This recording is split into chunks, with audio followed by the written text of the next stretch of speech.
আল্লাহ তাআলা তার নিজের পরিচয় দিতে গিয়া কি বলছেন? আল্লাহুস সামাদ, আমি আল্লাহ বেনিয়াজ, মুখাপেক্ষী, পৃথিবীর কারো মুখাপেক্ষী নয়।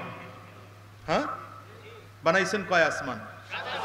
প্রথম আসমানটা আল্লাহ তাআলা বানাইছেন কাঁচ, স্বচ্ছ সাদা কাঁচ দিয়া। এই প্রথম আসমানের উপরে বানিয়েছেন আল্লাহ দ্বিতীয় আসমান। দ্বিতীয় আসমান আল্লাহ তাআলা এত বড় করে তৈরি করেছেন, দ্বিতীয় আসমান থেকে নিচের দিকে তাকানো হলে মাওলানা তারিক জামিল সাহেব দামাত বরকাতুহুম তার কিতাবের মধ্যে লেখেন, দ্বিতীয় আসমান থেকে নিচের দিকে তাকাইলে মনে হয় যেন বিশাল একটা মাঠের মধ্যে একটা চনা বুট পড়ে আছে। এই দ্বিতীয় আসমান পুরোটা আল্লাহ তাআলা বানিয়েছেন লোহা দিয়া।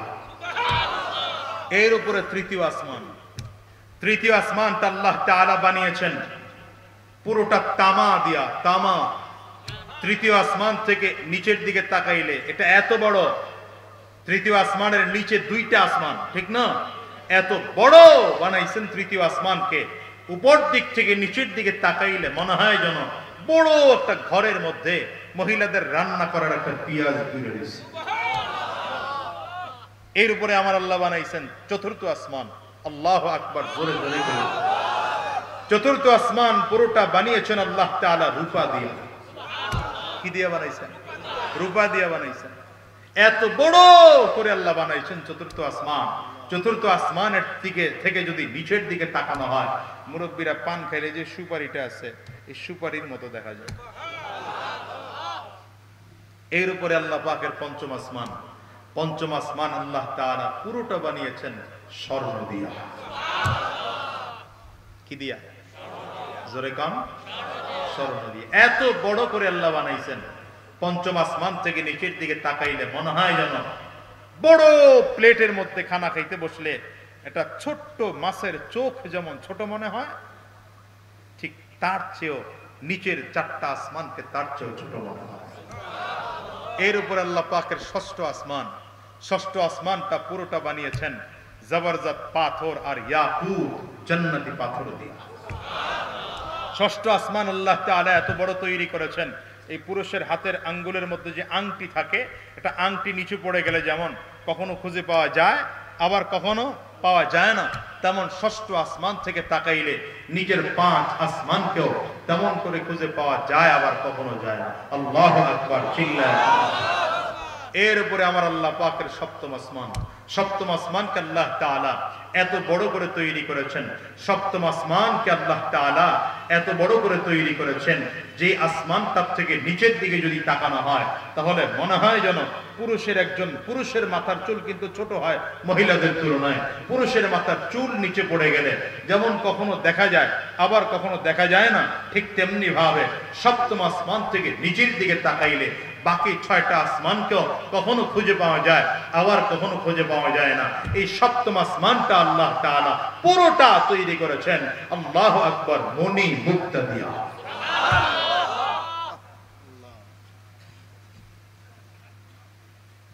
মণি মুক্তা দিয়ে তৈরি করেছেন।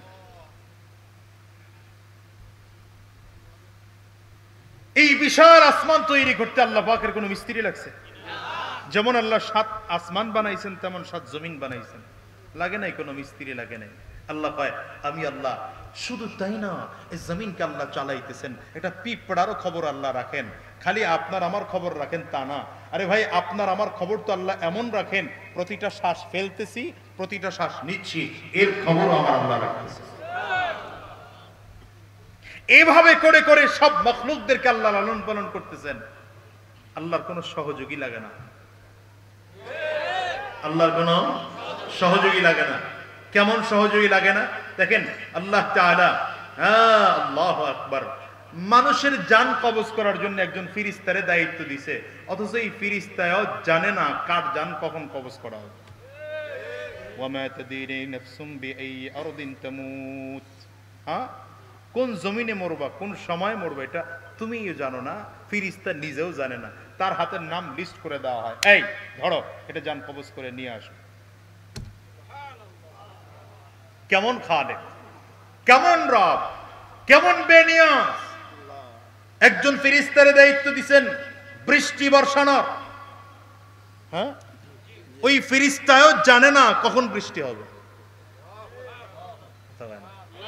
আপনি বলবেন না হুজুর এখন আবহাওয়া অধিদপ্তর খবর দেয় 3 দিন আগে সম্ভাবনা আছে, কয় ক্লিয়ার কয় না, কথা কয় না।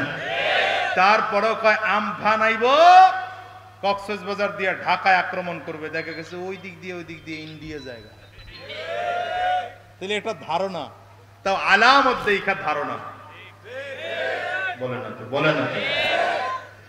আল্লাহ এত মুখাপেক্ষী, কারো মুখাপেক্ষী না আল্লাহ, আমরা একজন আরেকজনের মুখাপেক্ষী। আপনি বলবেন বাংলাদেশের মানুষ অনেক ভালো হুজুর, এখন তো বাংলাদেশের মানুষ বিশাল ক্ষমতাধর। আমি বলবো এত ক্ষমতা ঠিক, কিন্তু ওই ভোট না হইলে হয় না, জনগণ না দিলে নিজেরটা হইলো যেমন ম্যানেজ ট্যানেজ করে দিয়া হইলো দেখান লাগে, বুঝাই না কি কথা কইতাছি, বুঝার লোকই পাই না, ওয়াজ করে শান্তি পাইতেছি না। রাগ করতেছে। লাম ইয়ালিদ ওয়া লাম ইউলাদ, আল্লাহ বলেন আমি আল্লাহ পাকের 3 নম্বর পরিচয়, আমি আল্লাহ পৃথিবীর কাউকে কারো কাছ থেকে জন্ম গ্রহণ করি নাই, আমাকে কেউ জন্ম দেয় নাই। ওয়া লাম ইউলাদ, আমি আল্লাহ তাআলা কাউকে জন্ম দেই নাই, আমাকেও কেউ জন্ম দেয় নাই। দুনিয়ার মানুষ আপনার আমার একজন জন্মদাতা আছে, শুধুমাত্র আদম আলা নবিয়িনা আলাইহিস সালাতু ওয়াস সালামের জন্মদাতা কেউ ছিল না, হাওয়া আলাইহিস সালাতু ওয়াস সালামের জন্মদাতা কেউ ছিল না। আল্লাহ তাআলা কুদরতি হাতে বানাইয়া আদম আর হাওয়া আলাইহিস সালামকে পাঠিয়েছেন। কিন্তু এছাড়া পৃথিবীর যত মানুষ আছে প্রত্যেকেরই জন্মদাতা আছে না? হযরত ঈসা আলাইহিস সালাতু ওয়াস সালামকে আল্লাহ তাআলা কুদরত দেখানোর জন্য বাবা ছাড়া সৃষ্টি করেছেন, কিন্তু মালিক তারপরে এমন কুদরতের মধ্যে রাখছেন যদিও বাবা নেন কিন্তু মা আছেন। আল্লাহ তাআলা পয়গম্বর ঈসা আলাইহিস সালাতু ওয়াস সালামকে মারিয়ামের গর্ভ থেকে জন্ম দিয়েছে, সৃষ্টি করেছেন আল্লাহ। বুঝাইছেন মা ছাড়া বাবা ছাড়া দুনিয়া হয় না, জন্মগ্রহণ করাই লাগে আমাদের। কিন্তু আল্লাহ তাআলা জন্মগ্রহণ করেন নাই, জন্ম দেন নাই, কথা কয় না, জন্ম গ্রহণ করেন নাই, জন্ম দেন নাই। প্রশ্ন করতে পারেন বুঝলাম আল্লাহ এবং একক এই জন্ম হয়তো আল্লাহ তাআলা জন্ম গ্রহণ করেন নাই, তবে আল্লাহ চাইলে তো জন্ম দিতে পারতেন। যেমন খ্রিস্টানরা বলেন আমাদের ঈসা আলাইহিস সালাম আল্লাহর সন্তান, মারিয়াম আল্লাহ পাকের স্ত্রী, কারণ তারা 3 খোদায় বিশ্বাসী। বলে 1 নম্বর খোদা তো আল্লাহ ঠিক আছে, দ্বিতীয় 2 জন আরো আছে, একজন মারিয়াম আর একজন ঈসা। কয় না খ্রিস্টানরা, কয় না? এই কথা কন না কেন, কয় না? আল্লাহ কয় না না আমি জন্ম কারো কাছ থেকে নেই নাই, তবে আমি যদি জন্ম দিতাম তাইলে সমস্যা কি হইতো? এই যে রাজনৈতিক বড় বড় নেতারা মরে যায়, নেতারা মরে গেলেই সন্তানগুলো মাথা চারা দিয়া খারায় আমি অন চেয়ারম্যান, বিএনপির চেয়ারপারসন মরে গেলে ওনার ছেলে খারাইব আমি হামকে বর্মেয়া, আওয়ামী লীগের চেয়ারপারসন মরে গেলে হের সন্তান খারাইব আমি বর্মেয়া, যোগ্যতা হোক আর না হোক আমার নেত্রী। বুঝেন না? মনে হয় বুঝেন। আল্লাহ বলেন হয়তো হতে পারে আমি আল্লাহ তাআলা জন্ম দিলে তোমরা বলতে পারতা আল্লাহ দুনিয়ার থেকে চলে গেছে, এই সন্তান পেয়ে গেছে। কারো জন্ম দেই নাই, তারপরে তোমরা কইছো আল্লাহর তো নবীর দিয়া আল্লাহ গেছে গায়েব হইয়া, নবীর ধন খাজারে দিয়া, নবী আছে মদিনায় শুইয়া, খাজা বাবার আজমিরে কেউ ফিরে না খালি হাতে। আল্লাহ কেউ জন্ম দেয়ও নাই, জন্মগ্রহণ করেও নাই, তারপরেও আল্লাহর ধন নবীর এনে টাইনা দিছে, আবার নবীর থেকে নিয়ে হের খাজারে দিছে।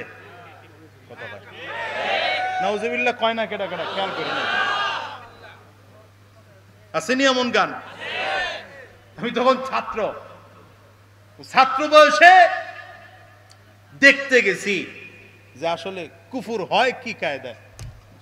ঢাকার জুরাইনের পাশে এখনো মাজারটা আছে,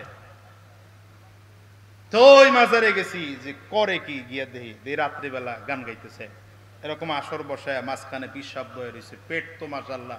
আর এখন তো পেট বড় না হইলে পিসাব হইতে পারে না, পেট পুরো শরীরের আগে যাইতে হবে, পেট দেখেই বুঝতে হবে পিসাব বড়। নেন না কয়েকদিন আগে একটা মুড়ছে, ওরে পেট মনে হয় যেন 450-500 মুরগির খোয়ার। বুঝে না কথা, বিশাল বড় পেট।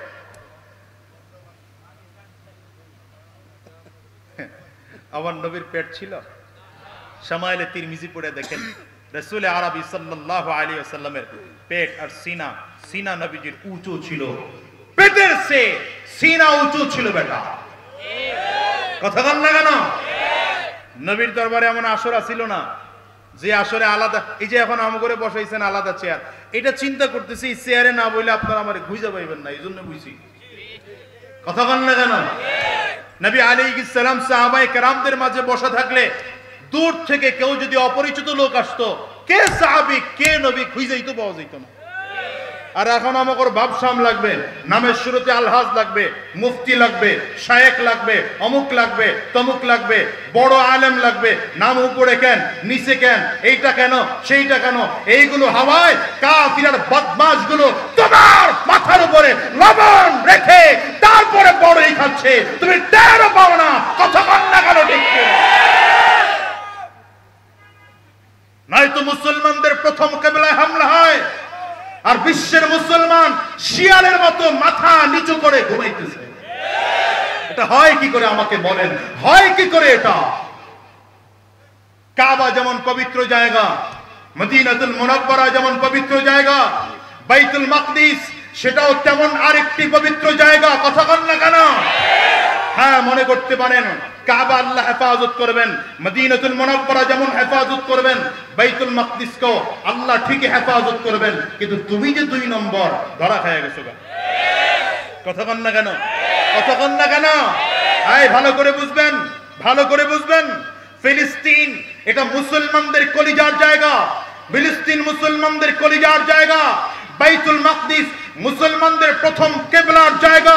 মুসলমান শোনো, কেউ কাবার উপরে আঘাত হানলে যেমন আমরা গর্জে উঠি, মদিনাতুল মুনাওয়ারা আঘাত করলে যেমন আমরা গর্জে উঠি, বাইতুল মাকদিসকে কেউ যদি দখল করার জন্য আসে, ইহুদি গোষ্ঠীদেরকে পৃথিবী ছাড়া করার জন্য মুসলমানদের ঐক্যবদ্ধ হওয়া দরকার। প্রয়োজনে রক্তের দরকার হলে রক্ত দেওয়া দরকার, জীবন দেওয়ার দরকার হলে জীবন দেওয়া দরকার।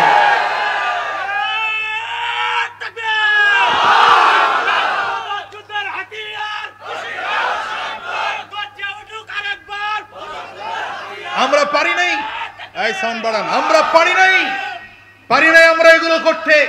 কারণ মুসলমানদের কলিজার মধ্যে সুদের নাপাকি ঢুকছে, ঘুষের নাপাকি ঢুকেছে, জিনার নাপাকি ঢুকেছে, মদের নাপাকি ঢুকেছে, কিবেরের নাপাকি ঢুকেছে, হাসাদের নাপাকি ঢুকেছে। মুসলমান এই জন্য পারে নাই আমি বড়, আমি বড়, আমি বড়, সব বাদ দাও, আল্লাহ বড়। এই কথা বল না কেন? সব বাদ দাও, বড়কে। আঙ্গুলটা উঁচা করে চিল্লায় জোরে আওয়াজ দিয়ে কাও, বড়কে। আরো জোরে বলো, বড়কে। কোন দলের তুমি, কোন ব্যক্তির তুমি দেখার দরকার আছে? আমাদের আল্লাহ। এই শোনেন, বর্তমানে যারা সরকারি দলের, এদের ক্ষমতা অনেক বেশি না কেন? তারা ক্ষমতায় আছে। আমাদের আল্লাহর ক্ষমতা কয়দিন আছে? কথা কয় না, কয়দিন আছে? আমরা আল্লাহর লোক, কথা কয় না, ডাইরেক্ট সরকারি লোক, জীবনে কোনোদিন বিরোধী দল হব না। তা আমাদের কথা কইতে তো ভয় কিসের? কথা জোরে বলেন না, ভয় কিসের? তো ঝামেলা কিসের? কথা বল না কেন? 2-4-5টা মানুষ চোখ রাঙানি দেবে আর চোখ বন্ধ করে বয়ে থাকবে, এটা হয় নাকি? কথা কন। জেনারেল শিক্ষায় সে অনেক শিক্ষিত হতে পারে, তাই বলে আলেমকে সে ইন্টারভিউ নেবে। এখন তো এমন হয়ে গেছে, ওই যে কোন উপজেলা নির্বাহী অফিসার ইউনো সাহেবকে মুয়াজ্জিন সাহেব বলছেন একটু সাইডে সরেন, মানে উনি ইমাম সাহেবের পেছনে তো একজন জান্নাওয়ালা ব্যক্তিকে দাঁড়াতে হয়, এটা শরীয়তের মাসআলা। ইমামের পেছনে একজন জান্নাওয়ালা মানুষ দাঁড়াতে হয়। যদি ইমামের কখনো ওযুর সমস্যা হয়ে যায়, কিরাতের সমস্যা হতে পারে, হয়তো হঠাৎ করে অসুস্থ হয়ে পড়তে পারেন, সেই সময় যেন ইমামতি করার যোগ্যতা কেউ রাখেন, এমন একজন ব্যক্তিকে ইমামের পেছনে দাঁড়াইতে হয়। তো ইউনো মহোদয়কে বলেছেন আপনি একটু সাইডে যান, ওনার গায়ে হাত লেগেছে, সে প্রচন্ড মাইন্ড করেছে। এত বেশি মাইন্ড করেছে, ইমাম সাহেবরে বলছে, মুয়াজ্জিন সাহেবরে বলছে, তুই কত বড় আলেম হইছস, তোর ইন্টারভিউ নেব। নাউজুবিল্লাহ, যারা কন নাই না, থাক থাক, আগামী 2-3 বছর পরে একদিন থাকে যদি কয়, মরার আগে কইলই বল। ভালো করে বুঝবেন, একজন আলেমের সম্মান কত আপনি জানেন না। আমি মাঝে মাঝে বলি, আল্লাহ তাআলা এই দাড়িওয়ালা, টুপিওয়ালা, জুব্বাওয়ালা আলেমদের জন্য জমিন টিকিয়ে রাখছে। নাফরমান গুলো আলেমদের কারণে ভাও খায়, ভাও খায়। সিন্নি খাইলা কারো ছিলায় মোল্লা চিল্লা না, সিন্নি খাইলা কারো ছিলায় মোল্লা চিল্লা না। আমি তো মনে করি দেশের মধ্যে যত গজব হয়, যত ঝামেলা আর মুশকিল গুলো হয়, এর মূল কারণ আলেমদের সাথে বেয়াদবি করা। এদেশের মানুষগুলো যদি আলেমদের সাথে বেয়াদবি করা বন্ধ করে দিত, আলেমদের সাথে ভালো আচরণ করত, কসম করে বলি, আল্লাহর কসম করে বলি, এ দেশ অনেক সুন্দর চলত। হাত তুলে আওয়াজ দিয়ে চিল্লাতে হবে। যিনি আরবি কিছু জানে না, যারা আরবি কিছু জানাই নেই, সে যদি ইমামরে বলে আপনার ইন্টারভিউ নেব, তোমার এলিমের দৌড় দেখব, তাইলে এটা কেমন কথাবার্তা কোন তো? হ্যাঁ, কি সুস্থ মানসিকতার লোক? কি বলে কিছুদিন পর পরে এরা। এই যে কয়েকদিন আগে একটা কইলো না, হে বলে কওমি মাদ্রাসার সিলেবাস গাইটা দেখব, কি যেন এটার নাম কইতে পারি না, আমি নামটা ভুলে গেছি গা, কারণ এইগুলোর নাম আমার মন থাকে না। হে বলে কওমি মাদ্রাসার কিতাব ঘাইটা দেখব। আমি চ্যালেঞ্জ করেছিলাম, কওমি মাদ্রাসার কিতাব ঘাটতে আসছো, কিচ্ছু লাগবে না, আমাদের কওমি মাদ্রাসার ছোট্ট একটা কিতাব মা লা বুদ্দা মিনহু, ওই মিজানের ছাত্র করে পড়ায় না, ফার্সি কেন নাহবিমিরে পড়ানো হয়। একদম ধরেন ওই যে 8ম শ্রেণীর ছাত্রদেরকে পড়ানো হয় এই মা লা বুদ্দা মিনহু, ফার্সিতে কিতাব। যদি পুরো কিতাবটা পড়া তর্জমা করে আমরা দিয়ে দিতে পারো, জীবনে আর কিছু লাগবে না। কথা বল না কেন? এই আমার আরেক ছাত্র ভাই কয় পুরা কিতাব লাগবে না, 1 পৃষ্ঠা পড়া দিই। কথা বল আস্তে কোন? আপনারা কি মনে করেন হুজুর রাখারি আলহামদুলিল্লাহি রাব্বিল আলামিন দিয়ে শুরু করে মিনাল জিন্নাতি ওয়ান নাসে গিয়ে শেষ করে? আপনারা মনে করছেন এইটা পড়ে হুজুর? এই মিয়া, আল্লাহর কোরআনের মধ্যে ইলমে বালাগাত আছে, ইলমে ফাসাহাত আছে, ইলমে মানতিক রয়েছে, এই কোরআনের মধ্যে রাজনীতি রয়েছে, এই কোরআনের মধ্যে অর্থনীতি রয়েছে, এই কোরআনের মধ্যে সমাজনীতি রয়েছে, এই কোরআনের মধ্যে বিজ্ঞান রয়েছে, এই কোরআনের মধ্যে ডাক্তারি রয়েছে, এই কোরআনের মধ্যে গবেষণা রয়েছে। কসম করে বলি, এই কোরআনকে অবজ্ঞা করলে তোমার দুনিয়ায় অস্তিত্ব থাকবে না, আখিরাতে অস্তিত্ব থাকবে না। এই কথা বল ঠিক কিনা? আলেমরা কথা কয় না, এই জন্য চুপচাপ করে থাকো না। আলেমরা তোমাকে মতো বাটপারি করতে পারে না, এইটা আর কি আমাকে সমস্যা। আমি মাঝে মাঝে বলি যে আমি যখন প্রথম চেয়ারম্যান হইছি, আমি চেয়ারম্যান, এটা জানেন তো আপনারা, এটা লয়েও কত মানুষের জ্বালা, ক্ষমতার সাত জাগছে, লেগে চেয়ারম্যান হইবার গেছে। যাও যা পায় চামড়ার মুখ আল্লাহ দিয়ে রাখছে, ভ্যাট ট্যাক্স লাগে না, টাকা কইতে, কথা কইতে, ঠিক না? খবর কাম করতে থাকুক না, আমিও শুনতে থাকি, কান আছে আল্লাহ শুনতে দিছে, শুনি। তো আমি হইছি পরে আমার এলাকার লোকজন কয়, হ্যাঁ চেয়ারম্যান করবেটা কি, বিচার সালিশি করবে কেমনি? তা আমি মোটামুটি শুনছি 5-6 মাস, 1 বছর শোনার পরে একদিন বললাম, দেখেন আমরা জীবনভর লেখাপড়া করছি যে কিভাবে বিচার সালিশি করতে হবে। এটা এই এখানে ওলামায়ে কেরাম আছেন, কথা বুঝেন। ওই বেহেশতে জিওর থেকে আরম্ভ করে আমাদের মা লা বুদ্দা মিনহু, খুদুরি, মুখতাসারুল মাআনি, হিদায়া, আমাদের কিতাবগুলো ছিলই কি? মাসআলার কিতাব, সমাধান কি, সমস্যা কি, সমাধান কি। আমাদের বড় বড়রা কিতাব লিখেছেন, তারা বড় বড় রাষ্ট্র চালিয়েছেন, বড় বড় বিচার অবস্থান চালিয়েছেন, বড় বড় কাজই ছিলেন এক একজন। তো আমরা বিচার করতে পারবো না কিতাব পড়া, আর বিচার করতে পারে 5,000 টাকায় যারা ডানে আর বামে যায়, ওই চোরেরা।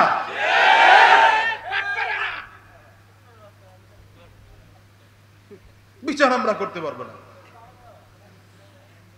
আল্লাহ জাতিকে হেফাজত করুন। জোরে আরো জোরে বলেন আমিন। রাগ করতেছেন? চিল্লায় আরো জোরে কোন আমিন। সুতরাং আমি অনুরোধ করব, আলেমদের বিরুদ্ধে জাতীয় কথা যতটুকু বলেছেন মুখে দ্রুত লাগাম দেন, দ্রুত লাগাম দেন। এই যুগে নবী আসবে না।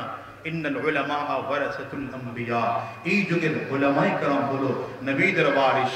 আপনি আমার বিরুদ্ধে সারা দিন বলেন, কোনো অসুবিধা নাই। আপনি আমার উস্তাদকে গালি দেন, তাতেও কোনো অসুবিধা নাই। আপনি আমার বাবাকে গালি দেন, তাতেও কোনো সমস্যা নাই। কিন্তু আমি আপনাকে বলবো, একটু বালিশের সাথে মাথাটা লাগায়া চিন্তা করেন, যদি আমার গালিটা আমার উস্তাদের গালিটা, আমার বাবার বিরুদ্ধে দেয়া গালিটা যদি ধীরে ধীরে লাগতে লাগতে নবী পর্যন্ত গিয়া লাগে, বলেন আপনার দুনিয়াও শেষ হয়ে যাবে, আখিরাতও শেষ হয়ে যাবে, কোথাও খুঁজে পাবেন না। কিয়ামতের ময়দানে রাসূল আরবীর সামনে দাঁড়াবেন, আমার নবী চেহারা ঘুরায় দিবে, নবী বলবেন সুহকান সুহকা, ভেগে যায় এখান থেকে, আমি আর তোদেরকে চিনি না। কসম করে বলি, কিয়ামতের ময়দানে আমরা হুজুররা সেদিন মাতুব্বরি করব, আর তোমরা ইয়েতিমের মতো, ফকিরের মতো, ভিক্ষুকের মতো দাঁড়িয়ে থাকবা, কিচ্ছু করার নেই। কুল হুয়াল্লাহু আহাদ। কয়জন আল্লাহ? এই জোরে বলেন কয়জন? আল্লাহুস সামাদ, লাম ইয়ালিদ ওয়া লাম ইউলাদ। আল্লাহ বলেন, আমি কাউকে জন্ম দেই নাই, কারো কাছ থেকে জন্ম গ্রহণ করি নাই। ওয়া লাম ইয়াকুল লাহু কুফুয়ান আহাদ, আমি আল্লাহর সমকক্ষ পৃথিবীর মধ্যে পাওয়া যাবে না। আল্লাহর সমকক্ষ পৃথিবীর মধ্যে কেউ নাই। কথা কয় না? আল্লাহর সমকক্ষ পৃথিবীর মধ্যে কেউ নাই। আসমান জমিন গ্রহ নক্ষত্র চন্দ্র সূর্য পৃথিবীর মধ্যে সমস্ত জগতের মধ্যে আল্লাহর সমকক্ষ কেউ নাই। একবার প্রশ্ন করি, ছোট্ট একটু বুঝে শুনে উত্তর দিবেন। আমাদের আল্লাহ কয়জন? নবী কয়জন? কোরআন কয়টা? এই ভালো করে, কোরআন কয়টা?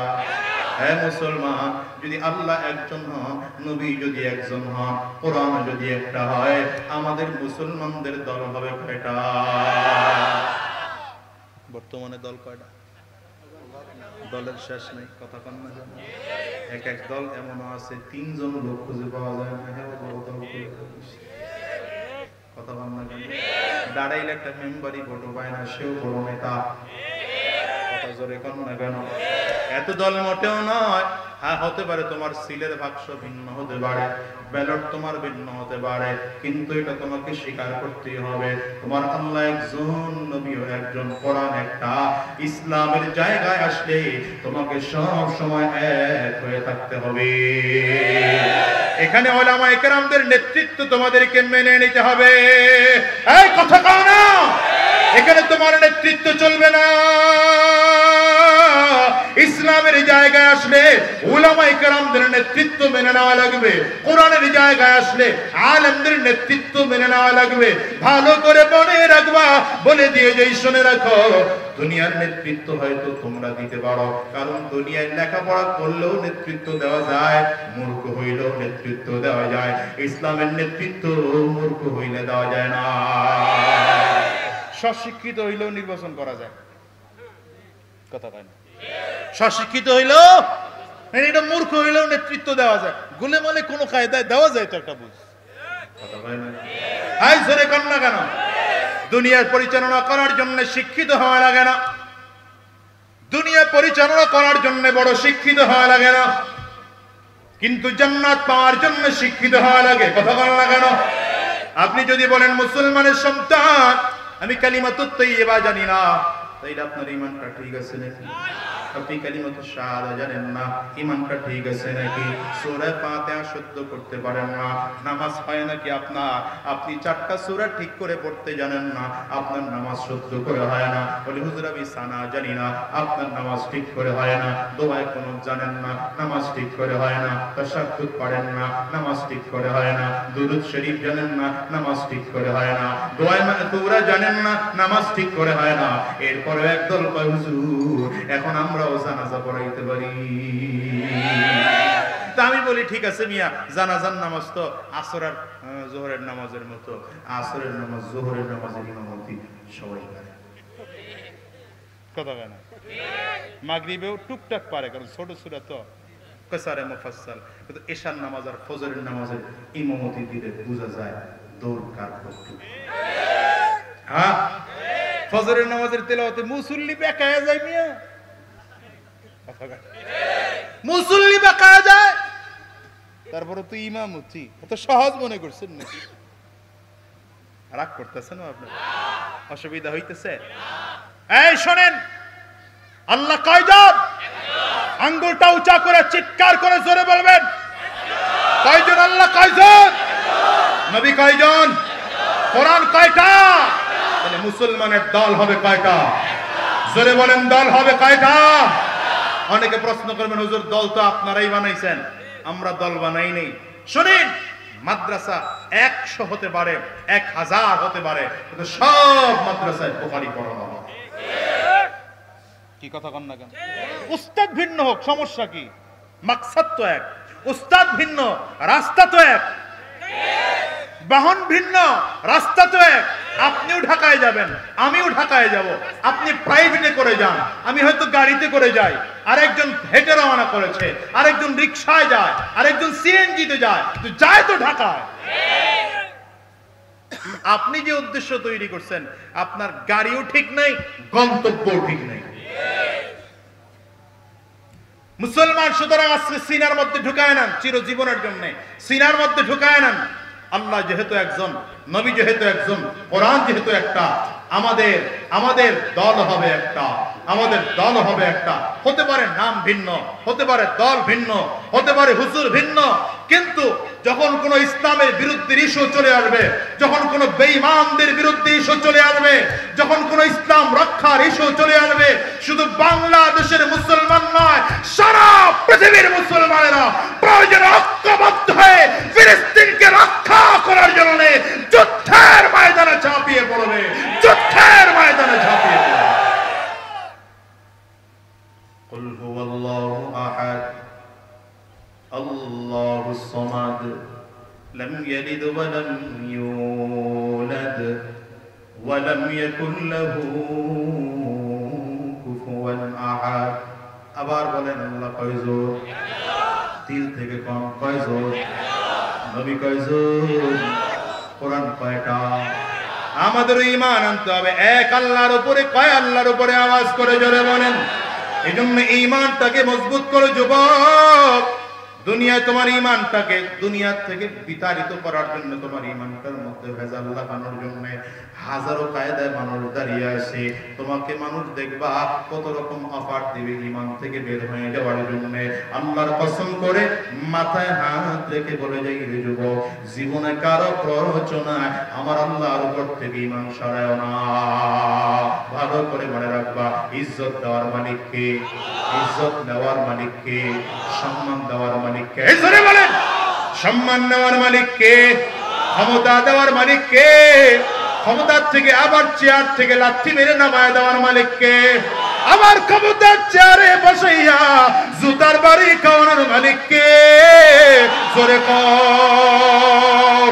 এগুলো আমার আল্লাহ তাআলা পারেন কি পারেন না? আওয়াজ করে কন না, আরো জোরে আওয়াজ করে কন না। মুসলমানের সন্তান, ইসলাম ভুলে গিয়েছো, কোরআন ভুলে গিয়েছো। তুমি যখন ইসলাম ভুলে যাও, তুমি যখন কোরআন ভুলে যাও, জানো পৃথিবীর মানুষগুলো সেই সময় কাফির আর মুশরিকরা দিন দিন কালিমা পড়ে মুসলমান হয়ে যায়। আর দুনিয়ার মুসলমান, তোমার কাছে ঈমান মজা লাগে না, তোমার কাছে ইসলামের জন্য রক্ত ঝরানো মজা লাগে না, তোমার কাছে মুসলমান ইসলামের জন্য শহীদ হতে মজা লাগে না। অথচ উহুদের যুদ্ধ চলতেছে, উহুদের যুদ্ধে যখন মুসলমানরা প্রথম বিজয় হয়ে গেল, কিন্তু সুযোগ পেয়ে কাফেররা পাল্টা দিক থেকে এসে আবার মুসলমানদেরকে আক্রমণ করেছে। চারিদিক থেকে ঘেরাও করে রেখেছে মুসলমানদেরকে, যেখানেই পায় সেখানেই মুসলমানদেরকে মারে আর পিটায়। নবীর একজন সাহাবী হযরত আনাস বিন নাযর রাদিয়াল্লাহু আনহু উহুদের ময়দানে তরবারি আর ঢাল নিয়ে জোরে দৌড়াইতে আরম্ভ করেছে। রাস্তার মধ্যে একজন সাহাবী দাঁড় করাইলেন, এই আনাস কই যাও? বলি উহুদের ময়দানে যাই। কেন উহুদের ময়দানে যাও? ওইখানে গেলে দেখো না মানুষ কাফিররা মুসলমানদেরকে ওখানে বড় গেট দিয়ে রাখছে, ভেতরে ঢুকলেই জমিন থেকে বিদায় করে ফেলে, ওখানে গেলে নিশ্চিত মৃত্যু এখানে যাওয়া। আনাস বিন নাজর রাদিয়াল্লাহু আনহু হাতটা ঝাড়ি দিয়ে ছাড়া কয়, আমি উহুদের ময়দানে গেলে তুমি মৃত্যুর কথা বলো, আমি তাকিয়ে দেখি উহুদের ময়দানে গেলে মরবো না, মরবো না, মরবো না। ওই জায়গায় গেলে তো আল্লাহর জান্নাত পাওয়া যাবে। এই কথা কোন? ওই জায়গায় গেলে কি পাওয়া যাবে মুসলমান? ভালো করে মনে রাখো, দুনিয়ার সব বিষয় ছাড় হতে পারে, ইমানের বিষয় কারো সাথে ছাড় হতে পারে না। দুনিয়ার সব বিষয় ছাড় হতে পারে, ইসলামের বিষয় ছাড় হতে পারে না। এজন্য শরহুস সুদূরের মধ্যে আল্লামা জালালউদ্দিন সুয়ুতী রাহমাতুল্লাহি আলাইহি লেখেন, তিনজন ভাই ইমানদার, আল্লাহর উপরে ঈমান এনেছে, দ্বীনের দাওয়াত দিয়ে দিয়ে এলাকায় বেড়ায়। জালিম বাদশা তিন ভাইকে আটক করে জেলের মধ্যে ভরে রেখেছে। তিন ভাইকে জালিম বাদশা অফার করে, শোনো শোনো, যদি ইসলামের ধর্ম ছেড়ে দিয়া আমার ধর্ম গ্রহণ করো, দুনিয়ায় সুন্দর করে বসবাস করতে দেব, বাড়ি গাড়ির অভাব হবে না, সম্পদ আর গুলো কৌটুকম তোমাদেরকে দেব। আর ইসলাম যদি আমার ধর্ম না গ্রহণ করো, ইসলাম যদি না ছাড়ো, তাইলে তাকায় দেখো যত ধরনের শাস্তি আছে সব তোমাদেরকে দেওয়া হবে। তিনটা ভাই দাঁড়ায় কয়, বাদশাহ আপনি আমাদেরকে নির্যাতন যা করার করতে পারেন, তবে আল্লাহর কসম করে বলি, আল্লাহর উপরে ঈমান এনেছি, জীবন চলে যাবে, ঈমান ছাড়াতে রাজি না। জালিম বাদশা বারবার করে পিড়াপিড়ি করে, না না, তিনটা ভাই কালিমা ছাড়ে না। এবার জালিম বাদশা তিন ভাইয়ের ঈমান ধ্বংস করার জন্য ডেগের মধ্যে তেল গরম করা শুরু করেছে।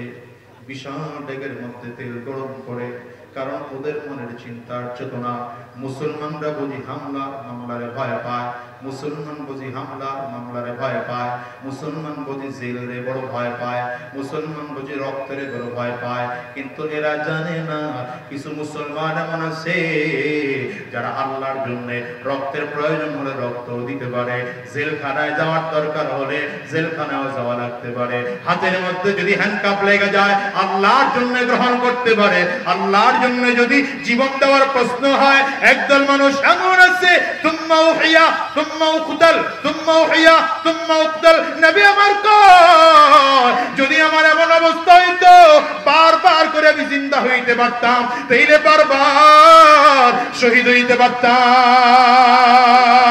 আল্লাহু আকবার চিল্লায় জবান খুলে বলো। এই দুনিয়ার মুসলমান ভালো করে কান লাগায় শোনো, জালিম বাদশা তিন ভাইকে দাঁড় করিয়েছে। তিন ভাইরে ডেকে বলে, শোনো, এখন তোমাদেরকে ডেকের মধ্যে ছেড়ে দেওয়া হবে। তিনটা ভাই ডেকে বলে, বাদশা আমরা জান্নাতে যাওয়ার মানুষ, আমরা জান্নাতে যেতে চাই, আমরা বেঈমান হয়ে জমিন থেকে বিদায় নিতে চাই না। আপনি যদি তেলের মধ্যে ছেড়ে দেন তো দিতে পারেন, কোনো বাধা নাই, কিন্তু তারপরও ঈমান ছাড়তে রাজি না। তিন ভাইয়ের মধ্যে থেকে বড় ভাই এই বড় ভাইটাকে ধরে হাত পায়ের মধ্যে রশি লাগাইয়া ডুবন্ত তেলের মধ্যে, ফুটন্ত তেলের মধ্যে ছেড়ে দিয়েছে। সাথে সাথে দুইটা ভাই তাকিয়ে তাকিয়ে দেখে তেলের মধ্যে যেন মাছের মতো ভাজা ভাজা হয়ে যাচ্ছে, হাড়ির চামড়া গুলো যেন ওই রক্তের সাথে মিশে গিয়েছে, চামড়ার গোশত আর রক্তগুলো যেন ওই তেলের মধ্যে মিশে গিয়েছে, হাড্ডিগুলো তেলের মধ্যে খের ফোটার মতো ভাসতে আরম্ভ করেছে। এইবার জালিম বাদশা দুই ভাইরে ডাক দেয়, এসো, যেমন করে বড়টারে আগুনের মধ্যে ফেলাইছি, তেলের মধ্যে ফেলেছি, তোদের দুইজনকে কিন্তু তেলের মধ্যে ফেলবো। ছোট দুইটা ভাই তাকা পায়, বাদশা দেরি করে লাভ নাই, দেরি করে লাভ নাই, আমরা তাকায় দেখি তেলের মধ্যে পড়লে মরবো না, আল্লাহর জান্নাত পেয়ে যাব। জালিম বাদশা ডেকে বলে, তেলের মধ্যে পড়লে আবার জান্নাত হয় নাকি? বলে, হ্যাঁ। কেমনে বুঝেছো? বলে, আমরা নবীর হাদিসে শুনেছি জান্নাতের দরজার মধ্যে লেখা থাকবে, উদখুলুহা বিসালাম। এটা জান্নাতের দরজার মধ্যে লেখা থাকবে। জান্নাতের দরজার মধ্যে যেই শব্দগুলো লেখা থাকবে আমরা তাকিয়ে তাকিয়ে দেখি এই তেলের মধ্যে অন্য কোনো লেখা নয়, এই সালামের কথাটা তেলের মধ্যে ভাসতেছে। বোঝা গেল এখানে পড়লে মরবো না, আল্লাহর জান্নাতে চলে যাব। দ্বিতীয় ভাইটাকেও ধরে হাত পা বেঁধে তেলের মধ্যে ফেলে দিয়েছে। এখন ছোট ভাইটা দাঁড়িয়ে আছে, ছোট ভাইটাকে বলে ইমান ছাড়বি কিনা বল। বড় দুইটা ভাই তোদেরকে তেলের মধ্যে ফেলে দিলাম, তোরে এখন তেলের মধ্যে ফেলবো। ছোট ভাইটা কান্না শুরু করে দিয়েছে। বাদশা দেরি করে লাভ নাই, তাড়াতাড়ি করেন, তাড়াতাড়ি করেন, দেরি করে লাভ নাই। এক মায়ের তিন ভাই, এক মায়ের তিন সন্তান, আমরা কি মায়ের পেটের তিনটা ভাই, দুইটা ভাই জান্নাতে চলে গেল। আমাদের আর দেরি করে লাভ কি, আর দেরি করে লাভ নাই। আমারও তাড়াতাড়ি করে ফালায় দেন ভাইদের সাথে, আমিও জান্নাতে যাই। দেরি করে আল্লাহ ডাকি, আমারও তাড়াতাড়ি ফালায় দেন, জান্নাতের মধ্যে চলে যাব। হাত বেঁধেছে, পা বেঁধেছে, জালিম বাদশা তেলের মধ্যে ফেলে দেবে। হঠাৎ করে এক অগ্নিপূজক মন্ত্রী এসে ডাক দিয়ে বলে, বাদশা দুইজনরে ফালাইছে, এরা কিন্তু ঈমান ছাড়া নাই। মুসলমান বড় কঠিন বিষয়, আপনি এই ছোটরারে ফালাইবেন, ঈমান ছাড়বে না। হয়তো হতে পারে এদের তিনজনরে তেলের মধ্যে ফালাইলেন, আর এরা খালি জান্নাত কয়ে কয়ে কয়ে কয়ে তেলের মধ্যে লাভ দেয়। তাই এরা এমনও হতে পারে এর তেলের মধ্যে ফালাইলে আপনার দলের লোক কালিমা পড়ে মুসলমান হয়ে যেতে পারে। তার চেয়ে আপনি আমার একটা সুযোগ দেন, 40 দিন সময় দেন। আর এটা যুবক মানুষ, আগের দুইটার বয়স বেশি ছিল কিন্তু এটা যুবক, টাটকা যুবক। এই যুবকটারে আমার কাছে দিয়ে দেন, 40 দিনের মধ্যে বেঈমান বানায় আপনার সামনে হাজির করব। বাদশা ভাই কেমনে সম্ভব? বলে আমার দ্বারা সম্ভব। কেমনে পারবা? বলে আমার একটা সুন্দরী রমণী রূপসী মেয়ে আছে, আমার মেয়েটা এত সুন্দর যার দিকে একবার কেউ তাকাইলে আর চক্ষু ফিরাইতে পারে না। এই কলিজার টুকরো যুবক গুরু, দিলের কান লাগায় এখন কথাগুলো শুনবা, দিলের কান লাগায় শুনবা, চোখটাকে কেমন করে হেফাজত করতে হয়। খালি মেসেঞ্জারের মধ্যে মেয়ে নাম পাইলেই জোরে জোরে বিস্পাল লাগাও, তোমাদের জন্য বলছি, দিলের কান লাগায় কথাগুলো শুনবা। যুবকটারে নিয়ে গেছে বাড়িতে, শর্ত দিয়ে নিয়ে গেছে 40 দিনের মধ্যে বেঈমান বানায় পাঠাবে। কেন কেন কারণ কি? কেমনে বেঈমান বানাবে? ওই যে তার মেয়ে আছে সুন্দরী রমণী, মেয়েটা প্রেমে পালায়, প্রেমের ফাঁদে ফেলে তার বেঈমান বানায় ফেলাবে। এই নিয়ত করে যুবকটার বাড়িতে নিয়ে গেছে, কিতাবে লেখে, শরহুস সুদূরের মধ্যে লেখে, যুবক রেনিয়া বিশাল রাজপ্রাসাদ, রাজপ্রাসাদের বাইরে থেকে আটকায় দিয়া শুধুমাত্র রাজপ্রাসাদের মধ্যে যুবক আছে। আর ওই মন্ত্রী নিজের মেয়েটাকে সুন্দর করে সাজা পড়া বলে দিছে, মা যেমন করে হোক 40 দিনের মধ্যে যুবকটাকে তোর প্রেমের ফাঁদে ফেলাইয়া বেঈমান বানায় আমার সামনে হাজির করবি। এবার শুরু হয়ে গেল কাজ করব। যুবকটা রুমের মধ্যে থাকে, মেয়েটা বারবার করে যায়। 40 দিন পার হয়ে গেল। 40 দিন পরে গোপনে মন্ত্রী তার মেয়েটারে ডাক দিয়েছে, মা মা বল না কেমন করে যুবকটারে বেঈমান বানাইছো। মেয়েটা বাবার দিকে তাকায় চোখের পানিগুলো ছেড়ে কান্না শুরু করে দিয়েছে। ডেকে বলে, বাবা এটা কেমন যুবক? এই যুবকের ঈমান কত মজবুত। ও বাবা 40 দিনের মধ্যে আমার দিকে তাকাবে তো দূরের কথা, আমার চেহারার দিকে ফিরে একটা বাড়ির দিকে তাকাবে তো দূরের কথা, আমার হাতের এক গ্লাস পানি পর্যন্ত যুবক পান করে নাই বাবা। বলে তাইলে কেমনে বেঁচে ছিল? বলে আমি যখন মাঝে মাঝে ঘুমায় যেতাম, ঘুম থেকে উঠলেই দেখতাম যুবকটা কেবলার মুখী হয়ে সাজদায় পড়ে আছে, আর যুবকটার যায় নামাজের চারিদিকে আনকমন আনসিজনের কিছু ফল রাখা আছে, যুবকটা ওই ফলগুলো খায়। আমি যুবকরে জিজ্ঞাসা করতাম, ভাই এই ফলগুলো কই পাও? যুবকটা চোখের পানি ছেড়ে কান্না করতো আর বলতো, বোন এই ফলগুলো আমার মালিক আমার কুদরতি ভাবে জান্নাত থেকে না দেয়। ও বাবা, আমি যখন যুবকটার হাত ধরে মাঝে মাঝে টানাটানি করতাম, আমার দিকে তাকানোর জন্য বারবার করে চেষ্টা করাইতাম, যুবকটা আর একদিকে তাকায়া চোখের পানিগুলো ছাড়তো আর বলতো, বোন রে, আমার টাইনো না, তোমার দেখার আমার বাধ্য করো না। এই চোখটা আল্লাহ তাআলা তোমার দেখার জন্য দেয়। আমি চোখ দিয়ে আল্লাহর কোরআন দেখতে চাই, এই চোখ দিয়ে জান্নাত দেখতে চাই। এই চক্ষু দুইটা হেফাজতে রাখা কিয়ামতের ময়দানে আমার মালিক আল্লাহ তাআলার কুদরতি চেহারা দেখতে চাই। এই চক্ষু দুইটা আমারে নষ্ট করো না। দুনিয়ার এই ছোট্ট আরামের জন্য আমার মালিকরে দেখা নষ্ট করতে পারবো না। দুনিয়ার এক ছোট্ট আরামের জন্য আমি দুনিয়ার আরামের জন্য আখিরাতের বড় আরাম নষ্ট করতে পারবো না। বাবা গো, মন্ত্রীর মেয়েটা কান্না করে আর বলে, বাবা, এই যুবকের ঈমানের পরিস্থিতি দেখা আমারই তো মনে চায় কালিমা পড়ে মুসলমান হয়ে যাব। মন্ত্রী চিন্তা করে দিলাম বেঈমান বানাইতে, উল্টো আমার মেয়েটাই মুসলমান হয়ে যাবে। আস্তে করে ডাক দেয়, চুপ কর, জোরে বলিস না, যদি বাদশার কোনো লোক এটা শুনে ফেলায়, বাদশার কাছে খবর চলে যায়, তাহলে তোরেও মারবে, আমারও মারবে, মনে করবে যুবকটার সাথে তোর আমার কোনো রকম হাত হয়ে গেছে। বাদশার কাছে গিয়ে নতুন করে বলে, বাদশা, যুবক কি আর আমার মেয়ের দিকে তাকাবে, ও তো নিজে পাগল হয়ে গেছে, ওর চিকিৎসা করা দরকার। কারণ দুইটা ভাইয়ের করুণ মৃত্যু দেখা যুবকের সেন্স নষ্ট হয়ে গিয়েছে, যুবকের ব্রেইন নষ্ট হয়ে গিয়েছে। এখন ছেলেও চিনে না, মেয়েও চিনে না। এর সামনে আমার মেয়েরে রাখলে লাভ নাই। বাচ্চা সময়টা বাড়ায় দেয়, আমি চিকিৎসা করে যুবকটারে ভালো বানায় দেবো কথা বলে বাদশার কাছ থেকে সময় বাড়ায়া যুবককে নিয়ে মন্ত্রী নিজের বাড়িতে নিয়ে গেছে। নিজের বাড়িতে নিয়ে আলাদা রুমের মধ্যে রাখছে, মেয়েটাকে রুমের মধ্যে রাখছে। রাত্রিবেলায় যুবক উঠা যায় নামাজ বিছায় নামাজ 2 রাকাত কমপ্লিট করেছে, হাত তুলেছে, দয়ার মালিক,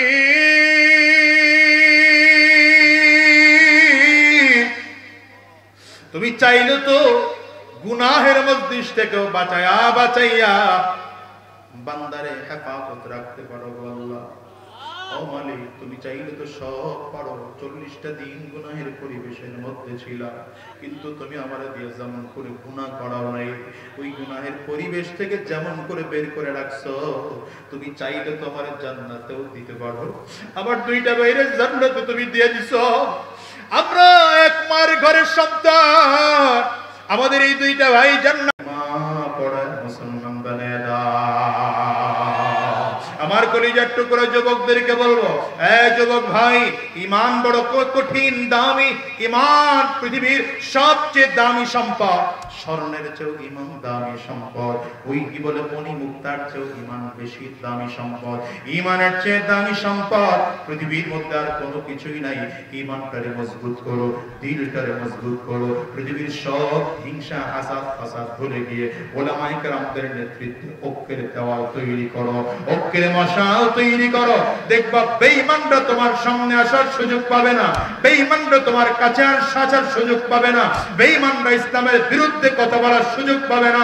আজকের এই মাহফিলের ময়দান থেকে ওয়াদা করে বিদায় হও, যতদিন আল্লাহর এই জমিনে বেঁচে থাকবো, যতদিন আল্লাহর এই জমিনে বেঁচে থাকবো, কার কখন মরণ হয় জানা নাই। তবে যখন জমিন থেকে বিদায় হয়ে যাব, সাধারণ মৃত্যু হলে জান্নাত পাওয়া যাবে কিনা জানি না, জান্নাত পাওয়া যাবে কিনা জানি না। ইসলামের জন্য যদি শহীদ হওয়া যায়, আল্লাহর জান্নাত ডাইরেক্ট পাওয়া যায়। দুনিয়ার মুসলমান, ঈমানটারে মজবুত কইরা কোরআনের পথে, দ্বীনের পথে উলামায়ে কেরামদের সাথে ঐক্যবদ্ধ হইয়া চলতে কারা কারা তৈয়ার আছো? একটু হাত 2টা উঠাও, চিল্লাইয়া জোরে ডাক দাও আল্লাহ। আরো জোরে আওয়াজ দিয়ে ডাক দাও আল্লাহ। জবান খুলে ডাক দাও আল্লাহ। আরো জোরে জোরে ডাক দাও আল্লাহ।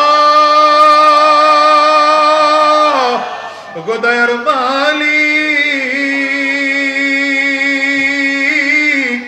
তাকায় দেখো, তোমার গোলামেরা 2টা ভিক্ষুকের মতো উঁচু করেছে। আমরা শিরিক মুক্ত জীবন চাই, বিদআত মুক্ত জীবন চাই, তাওহীদ ওয়ালা জীবন চাই। পাক্কা সাচ্চা ঈমান ওয়ালা জীবন চাই। আল্লাহ তুমি কবুল করে নাও, কবুল করে নাও। আমাদেরকে এক ও নেক হয়ে চলার তৌফিক দিয়ে দাও। চিৎকার করে বলো আমিন। আর জোরে আওয়াজ করে জবান করে বলো আল্লাহুম্মা আমিন।